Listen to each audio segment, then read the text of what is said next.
Nós estamos de volta ao segundo tempo. E agora nós vamos continuar a nossa leitura no Sim. versículo 3 do capítulo 9. Então, estão vendo como os dois primeiros versículos são cheios de dificuldades e, de certa maneira, insolúveis, porque o que eu dei, o que eu propus, não passa de uma possibilidade, que é uma nota boa em história. Estando ele em viagem e aproximando-se de Damasco, subitamente uma luz vinda do céu o envolveu de claridade. Caindo por terra, ouviu uma voz que lhe dizia: Saul, Saul, por que me persegues? Ele perguntou: Quem és, Senhor?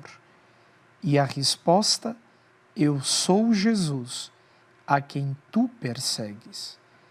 Mas levanta-te, entra na cidade e te dirão o que deves fazer. Bem, a conversão de Paulo é narrada por Lucas 3 vezes nos Atos, o que significa que Lucas lhe deu uma importância enorme.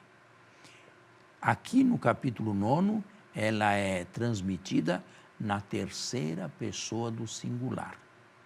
Nas outras duas vezes, é o próprio Paulo quem, num discurso forjado por Lucas, faz a sua própria defesa. Veja o capítulo, por favor, o capítulo, bem, agora, não, 20 não é, o capítulo 21.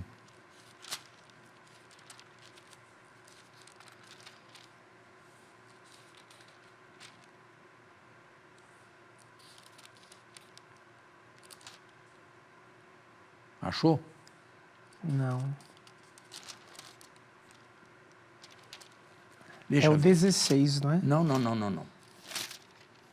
É Paulo preso já. É preciso, às vezes, decorar este. Aqui. Ver capítulo 22. 22. Lê a partir daqui. Do 6. Aconteceu que, estando eu a caminho e Estando eu, aproximando-me primeira pessoa. de Damasco, de repente, por volta do meio-dia, uma grande luz vinda do céu brilhou ao redor de mim. Caí ao chão e ouvi uma voz que me dizia: Saul, Saul, por que me persegues? Respondi: Quem é, Senhor? Ele me disse: Eu sou Jesus, o Nazareu, a quem tu persegues. Os que estavam comigo viram a luz, mas não escutaram a voz de quem falava E no comigo. capítulo 9, viram a luz? Não. Não. É o contrário. Por quê?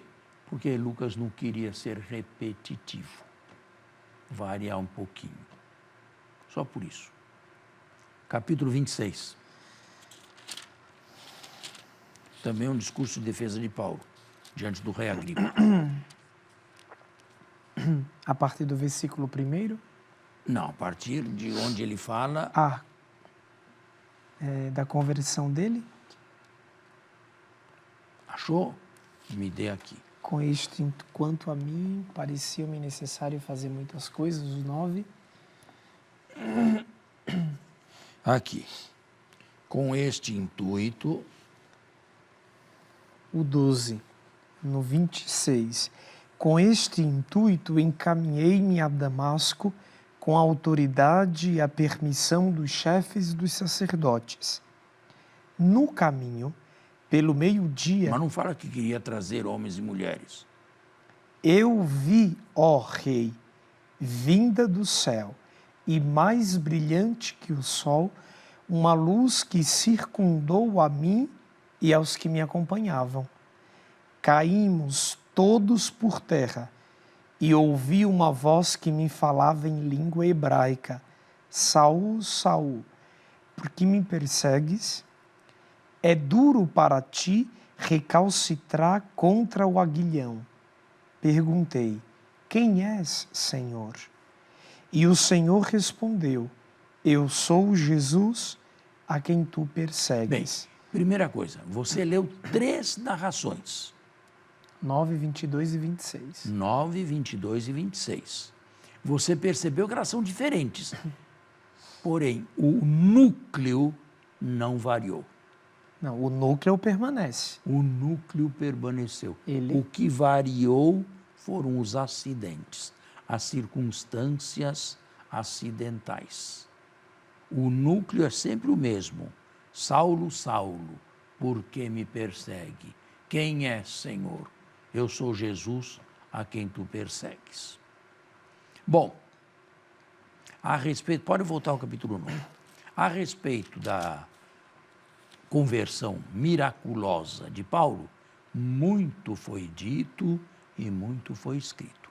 Alguns exegetas passados, mais racionalistas, quiseram ver aí uma progressão na mente de Paulo, que meditando, refletindo, ouvindo este, ouvindo aquele, caminhando com o terceiro, foi pouco a pouco mudando as suas ideias, até chegar a uma verdadeira conversão. Ah, então, para estes exegetas, o fato não foi tão miraculoso. Não, teria Ele o sido. foi na narrativa, Porém. mas na vida se deu num processo, Porém, que é entendível. eu né? não sou dessa opinião.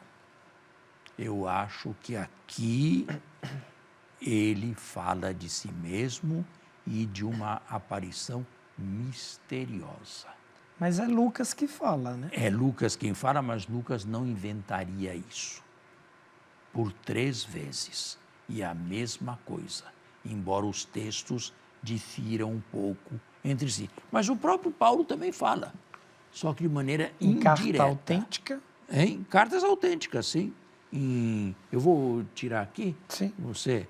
O próprio Paulo fala. Olha, em primeiro lugar, eu mostro para você e para os telespectadores a carta aos Gálatas. Ou está aqui primeiro aos Coríntios também, ele fala, na primeira ou na segunda. Aí, bom, vamos aos Gálatas. Efésios, Gálatas. As cartas estão em ordem de tamanho, a maior e a menor, certo? Carta aos Gálatas,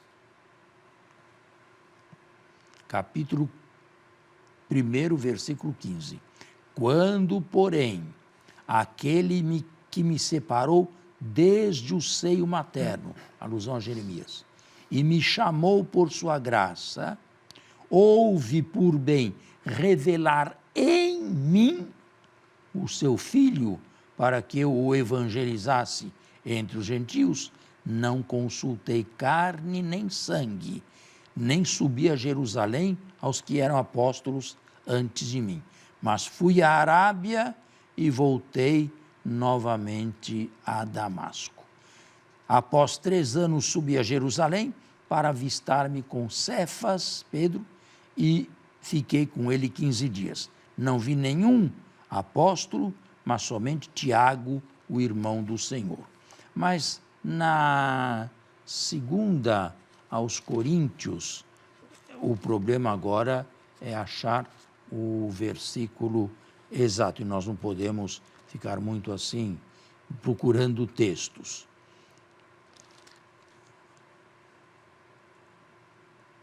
Aqui.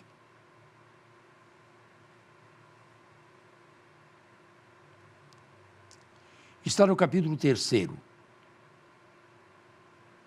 Nós todos, com face descoberta, contemplamos como num espelho a glória do Senhor e somos transfigurados nessa mesma imagem cada vez mais resplandecente pela ação do Senhor, que é Espírito. E mais adiante ele diz: o Deus que criou a luz no início da humanidade é o mesmo que fez brilhar dentro de nós o conhecimento de Cristo. Ele, nesses textos aí, fala de maneira implícita, de maneira indireta, na sua experiência de Damasco. Eu aceito plenamente a conversão miraculosa. Agora, como isto realmente se deu, nós temos que nos servir de Lucas. E Lucas recebeu informações orais, trabalhando sobre elas 50 ou mais anos após. Muito bem. Podemos continuar? Podemos. O versículo 7 do capítulo 9. Os homens que com ele viajavam detiveram-se emudecidos de espanto, ouvindo a voz, mas não vendo ninguém. Saulo ergueu-se do chão, mas embora tivesse os olhos abertos, não via nada. Conduzindo-o então pela mão, fizeram-no entrar em Damasco. Esteve 3 dias sem ver, e nada comeu nem bebeu. Ora, vivia em Damasco um discípulo chamado Ananias. O Senhor lhe disse em visão: Ananias, ele respondeu: Como é um discípulo tão desconhecido, isto vem a favor da historicidade. Estou aqui, Senhor. Ao contrário de Paulo. Quem é Senhor? Paulo não conhecia. Ananias já conhece.